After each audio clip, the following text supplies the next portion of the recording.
வணக்கம். இதழ் டிஎன்டிஆர் காலை நேர பிரதான செய்திகள் வாசித்து வழங்குபவர் அனுசுஜா ஆனந்தரூபன்.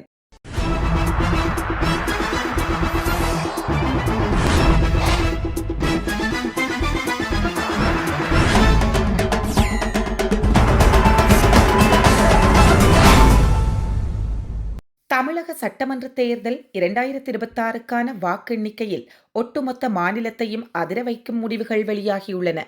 தமிழக அரசியலில் பல தசாப்தங்களாக நீடித்து வந்த இருமுனை போட்டியை உடைத்து நடிகர் விஜயின் தமிழக வெற்றிக் கழகம் தற்போது 60 இடங்களில் முன்னிலை பெற்று முதலிடத்தை பிடித்துள்ளது.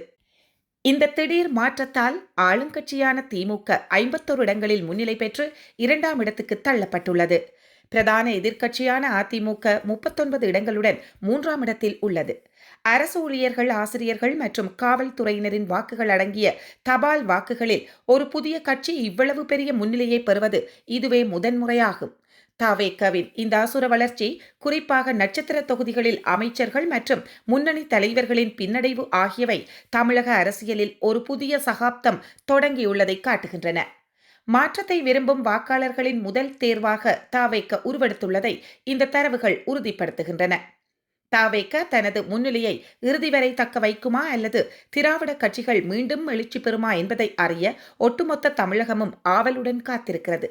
தபால் மூல வாக்கெடுப்புகளின் எண்ணிக்கையின் அடிப்படையில் இப்போது தவேக முதலிடமும் திமுக 2ஆம் இடமும் அதிமுக 3ஆம் இடமுமாக வெற்றி பெற்றிருக்கின்றன. தையிட்டி விகாரைக்குள் இருக்கும் வீதியை மீட்பதாக கூறி சிலர் இனவாதிகளுக்கு தீனி போடுவதாக நாடாளுமன்ற உறுப்பினர் இளங்குமரன் குற்றம் சாட்டியுள்ளார். தையிட்டி விகாரை அமைந்துள்ள காணிகளை அளவீடு செய்ய முயற்சித்த வேளை காணி உரிமையாளர்கள் சிலருக்கு நம்பிக்கை இல்லை என்பதால் குழப்பம் ஏற்பட்டது. இதனால் காணி அளவீடு நடைபெறவில்லை. மீண்டும் காணி உரிமையாளர்களுக்கு நம்பிக்கை ஏற்படுத்தும் வகையில் பேசி காணிகளை அளவீடு செய்ய நடவடிக்கை எடுத்து வருகின்றோம். இந்த விகாரையானது எமது ஆட்சி காலத்தில் கட்டப்பட்ட ஒன்றல்ல. காணிகளை மீள கையளிக்கவே நாங்கள் முயற்சிக்கின்றோம். எமது அரசாங்கத்தில் காணிகளை சுவீகரிக்கும் எண்ணம் ஒருபோதும் இல்லை. காணி உரிமையாளர்களுடன் மீண்டும் பேசி காணிகளை அளவீடு செய்ய நடவடிக்கை எடுத்துள்ளோம். காணிகளை சுவீகரிக்கும் நோக்குடன் எவரும் வரவில்லை. எழுத்து மூலத்தை விட மீதான மக்களின் நம்பிக்கையே எமக்கு மிக முக்கியம். பவானி வீதியை மிக துரிதமாக விடுவிக்க முயல்கின்றோம். அதற்குள் சிலர் வீதிகளை விடுவிக்க வேண்டுமென குழப்பங்களை ஏற்படுத்தி இனவாதிகளுக்கு தீனி போடுகின்றனர். வீதியை விடுவிப்பதற்கான நடவடிக்கைகளை எடுக்கும் போது அதனை குழப்புகின்றனர். விகாரை விடயத்தில் பலாலி காவல்துறையினர் பாதுகாப்பு கடமைகளையும் இனங்களுக்கு இடையிலான நல்லுறவையும் ஏற்படுத்தவே செயற்படுகின்றனர் என்று அவர் குறிப்பிட்டுள்ளார். சிறைச்சாலை ஒன்றினுள் துப்பாக்கிச் சூட்டுச் சம்பவம் ஒன்று நேற்று பிற்பகல் இடம்பெற்றுள்ளது. குறித்த சிறைச்சாலையில் இருந்து 2 கைதிகள் தப்பியோட முற்பட்ட போது சிறைச்சாலை அதிகாரிகளினால் இந்த துப்பாக்கிச் சூடு நடத்தப்பட்டுள்ளதாக காவல்துறை ஊடகப் பிரிவு இப்போது தெரிவித்துள்ளது. போதைப்பொருள் குற்றச்சாட்டில் கைதான நிலையில் விளக்கமறியலில் வைக்கப்பட்டிருந்த நிலையில் அவர்கள் தப்பியோட முற்பட்டுள்ளதாக தெரிவிக்கப்படுகிறது.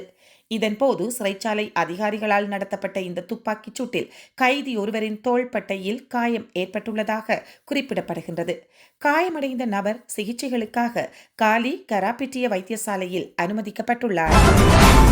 உயிர்த்த ஞாயிறு பயங்கரவாத தாக்குதலுக்கு முன்னதாக இத்தாக்குதல்கள் குறித்து அரச புலனாய்வு பிரிவின் பணிப்பாளரால் பாதுகாப்பு செயலாளருக்கு அனுப்பப்பட்டதாக கூறப்படும் வாட்ஸ்அப் குறுஞ்செய்திகளின் ஸ்கிரீன்ஷாட்கள் சிவில் செயற்பாட்டாளர் ஓஷல ஹேரத்தினால் பகிரப்பட்டுள்ளன. அரச புலனாய்வு பிரிவின் பணிப்பாளரால் பாதுகாப்பு செயலாளருக்கு அனுப்பி வைக்கப்பட்டதாக கூறப்படும் இந்த குறுஞ்செய்திகளில் ஷஹ்ரான் ஹாசிம் மற்றும் அவரது சகாக்கள் இலங்கையில் பாரிய தாக்குதல் ஒன்றை நடத்துவதற்கு திட்டமிட்டிருப்பதாக வெளிநாட்டு புலனாய்வு அமைப்பொன்றிடமிருந்து தகவல்கள் கிடைத்திருப்பதாக சுட்டிக்காட்டப்பட்டுள்ளது. அது மாத்திரமின்றி 16/4/2019 அன்று காத்தான்குடியில் வெடிபொருட்கள் நிரப்பப்பட்ட மோட்டார் சைக்கிள் ஒன்றை பயன்படுத்தி மேற்கொள்ளப்பட்டதாக சந்தேகிக்கப்படும் ஒத்திகை குறித்தும் அந்த குறுஞ்செய்தியில் குறிப்பிடப்பட்டுள்ளது. அத்தோடு அந்த குறுஞ்செய்தியில் சஹ்ரான் குழுவின் தாக்குதல் 21/4/2019 அன்று அல்லது அதற்கு முன்னதாக எந்த நேரத்திலும் நடத்தப்படக்கூடும் எனவும் தேவாலயங்கள் மற்றும் ஹோட்டல்கள் குறிவைக்கப்பட்டிருக்கின்றன என்றும் எச்சரிக்கை விடுக்கப்பட்டுள்ளது. மேலும் அரச புலனாய்வு பிரிவின் பணிப்பாளரால் அனுப்பி வைக்கப்பட்ட இக்குறுஞ்செய்தியை பெற்றுக்கொண்டதாக பாதுகாப்பு செயலாளர் பதிலளித்துள்ளார். ஹார்முஸ் ஜலசந்தியை உடனடியாக திறக்க ஈரானை ஜெர்மனி வலியுறுத்தியுள்ளது. அமெரிக்காவுடனான இராணுவ மோதலை முடிவுக்கு கொண்டு வரவும் உலக பொருளாதாரத்தை காப்பாற்றவும் ஈரானுக்கு ஜெர்மனி முக்கிய வலியுறுத்தல் ஒன்றை இப்போது முன்வைத்துள்ளது. அதாவது ஈரான் அணு ஆயுத கனவை கைவிட வேண்டுமென்றும் கடல் வழி வணிக போக்குவரத்தின் முக்கிய வழித்தடமான ஹார்முஸ் ஜலசந்தியை ஈரான் திறக்க வேண்டுமென்றும் ஜெர்மனி வெளியுறவுத்துறை அமைச்சர் ஜோஹன் வெட்புல் வலியுறுத்தியுள்ளார். இந்த விடயம் தொடர்பாக ஈரானிய வெளியுறவு அமைச்சர் அப்பாஸ் அரக்சியுடன் தொலைபேசியில் உரையாடிய ஜெர்மனிய வெளியுறவு அமைச்சர் ஜோஹன் வெட்புல் மத்திய கிழக்கு விவகாரம் மற்றும் பாதுகாப்பில் ஜெர்மனி அமெரிக்காவின் நிலைப்பாட்டுடன் நேர்கோட்டில் இருப்பதாக சுட்டிக்காட்டியுள்ளார். ஆனால் அதே நேரத்தில் இந்த விடயத்தில் தூதரக ரீதியான தீர்வை அடைவதிலேயே ஜெர்மனி உறுதியாக இருப்பதாகவும் அவர் தெரிவித்துள்ளார்.